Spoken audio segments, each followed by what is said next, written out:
राम राम मंडळी, प्रीतीज वर्ल्ड 85 मध्ये तुमचे खूप खूप स्वागत आहे। कसे आहेत मंडळी? मजेत ना? मजेतच असायला पाहिजे। तर चला, आज आपण भरपूर दिवसांनी जातोय एका नवीन छानशा मंदिराला भेट द्यायला। मंदिर म्हणता येणार नाही, मोठा आहे हा, कारण की आपण जात आहोत। तुम्ही गेस केलेलं बरोबर आहे, स्वामी समर्थ मठ, भुईगाव वसई येथे। तर चला, तिथे कसं जायचं आणि हा मठ कुठे आहे नेमका हे मी तुम्हाला संपूर्ण माहिती या व्हिडिओ मार्फत देणार आहे। तर शेवटपर्यंत हा व्हिडिओ नक्की बघा, तुम्हाला नक्की आवडेल। आणि अजूनपर्यंत तुम्ही चॅनलला सबस्क्राइब केलं नसेल तर सबस्क्राइब करा, लाईक करा आणि शेअर करा। जोपर्यंत या मठामध्ये आपण पोहोचत नाही तोपर्यंत एक रोचक कथा सांगते, ते ऐका। या मठाचे बांधकाम संदीप म्हात्रे व त्यांच्या कुटुंबियांनी केलेले आहे। या मठाची कहाणी अशी की संदीप म्हात्रे जेव्हा रात्री झोपलेले होते तेव्हा त्यांना स्वामी समर्थांनी स्वप्नात दर्शन दिले आणि त्यांनी सांगितलं की तुमच्या घरामागे जे औदुंबराचे झाड आहे तेथे माझे वास्तव्य आहे, तर तिथे तुम्ही मठाची स्थापना करा। तर त्यांनी तिथेच मठाची स्थापना केली। ते स्वामी समर्थांचे भक्त असल्यामुळे त्यांना छान सुंदरसं मंदिर उभारायचं होतं आणि ते त्यांनी उभारलं। पण आता मंदिर एक छान उभारलं आहे, एवढा सुंदर मठ तयार केला आहे, पण त्या मठामध्ये ठेवण्यासाठी स्वामींची मूर्ती हवी। त्यांनी खूप शोध घेतला आणि त्याच्यानंतर त्यांना स्वामी समर्थांची मूर्तीसाठी एक राजस्थानी कारागीर सापडला। त्यांनी राजस्थानी कारागिराला फक्त स्वामी समर्थांचा फोटो दाखवला होता।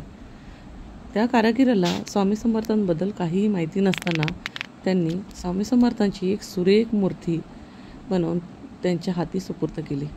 ती मूर्ती इतकी सुंदर आहे की तुम्ही जेव्हा या मूर्तीला पाहाल तेव्हा तुमचे डोळे भारावून जातील। तर चला, आता आपण पोचलो आहोत या मंदिरात, तर या मूर्तीचे दर्शन आपण प्रत्यक्षपणे घेऊया। आणि या मंदिरात तुम्हाला गुरुवारी गेलात तर थोडी गर्दी भेटेल, बाकीच्या दिवशी जास्त गर्दी नसते। तसेच या मंदिरात तुम्हाला गुरुवारी महाप्रसाद देखील भेटेल, तर तुम्ही नक्की या मंदिराला भेट द्या। हे खूप सुंदर आणि सुरेख मंदिर आहे।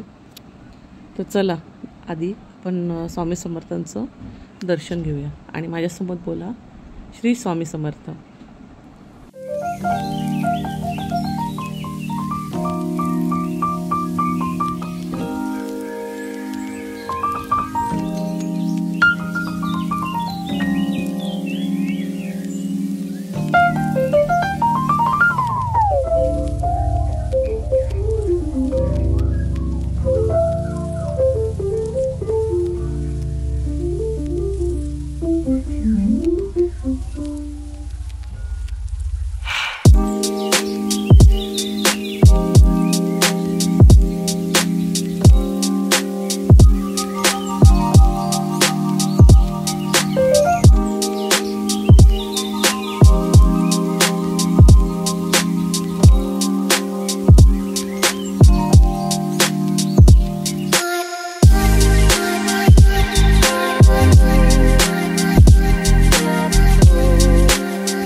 येथे बस व रिक्षा याची उत्तम सोय आहे।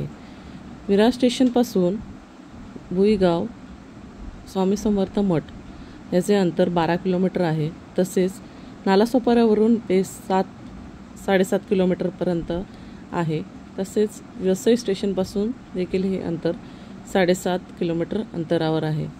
तर तुम्हाला वसईवरून यायचं असेल तरी येऊ शकता, विरारवरून किंवा नालासोपाऱ्यावरून सुद्धा तुम्ही येथे येऊ शकता। येथे बसची उत्तम सोय आहे। जास्त करून जर तुम्हाला गर्दीतून यायचं नसेल तर तुम्ही गुरुवारी न येता बाकीच्या दिवशी येऊ शकता, पण गुरुवारी या मंदिरात आल्यावर खूप तुम्हाला प्रसन्न वाटेल, तर गुरुवारच्या दिवशी नक्की या। आणि आजचा व्हिडिओ तुम्हाला आवडला असेल तर लाईक करा, शेअर करा आणि सबस्क्राईब करा। धन्यवाद।